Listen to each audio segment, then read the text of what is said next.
Hola a todos, bienvenidos. Hablaremos de un spoiler. Hola a todos, bienvenidos. En este video hablaremos de esta próxima serie Yell, In Your Mood. Esta es una serie Yell que se estrenará este próximo 16 de marzo. Hablemos un poco de la sinopsis de esta serie. La princesa Pian y la otra princesa, Sassy, son como el sol y la luna. Es imposible que ellas nunca existan juntas. Sin embargo, su amor insatisfecho y los deseos de su corazón abren un camino de regreso. Pero en este año comienza una nueva era, cuando vuelven a caer en la misma órbita. Ellas se vuelven a encontrar y el amor vuelve a florecer en sus corazones. Sin embargo, el camino hacia el amor nunca es fácil.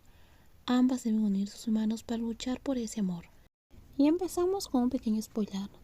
El prólogo. En el año 1913 la luna brillaba con su suave luz en el cielo nocturno. Su Alteza Serena, la princesa Pian, contemplaba la luna mientras sus pensamientos se dirigían a cierta persona que ya debería estar durmiendo en otro palacio no muy lejos de allí. La mujer que ocupaba los pensamientos de Su Alteza mientras estaba despierta compartía el mismo nombre que la luna de arriba. Su rostro, con todos los rasgos más encantadores, apareció en el cielo nocturno. La dama le extrañaba terriblemente a pesar de la distancia. El corazón de Su Alteza siempre había anhelado a la doncella del otro lado. La señora se dirigió a su escritorio, tomó la pluma que su querido padre le había regalado a principios de ese año y escribió en su diario, con una caligrafía muy hermosa y elegante que su padre le había inculcado desde la infancia, cuando le enseñó a leer y escribir.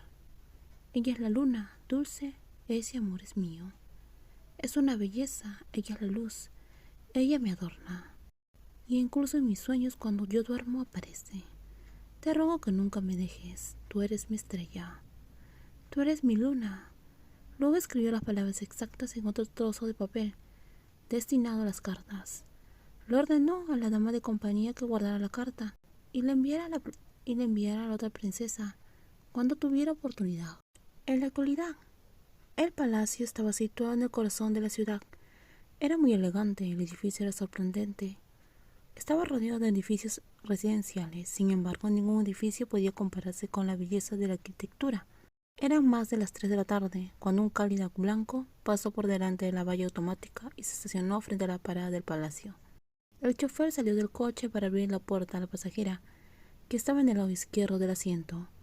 Ella se bajó del coche, dio las gracias al chofer con indiferencia y caminó directamente hacia la residencia que había llamado hogar toda su vida. Ese lugar era el palacio de su abuelo y su hogar.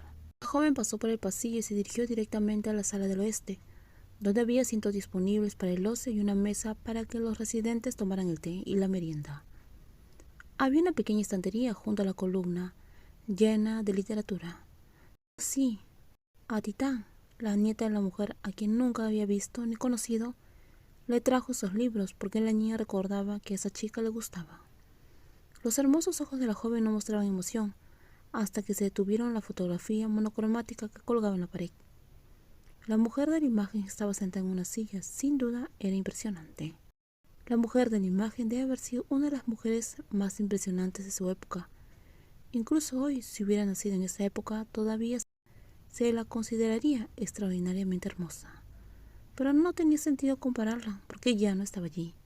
Esa mujer era su bisabuela, quien falleció hace más de 100 años, a la edad de 22 años. Su fallecimiento fue un misterio hasta el día de hoy, y fue olvidada sin que nadie intentara averiguar nada sobre ella. Ha pasado mucho tiempo. Ya pasaste a otra vida, bisabuela. No recibió respuesta, solo escuchaba el sonido del viento atravesando las ventanas.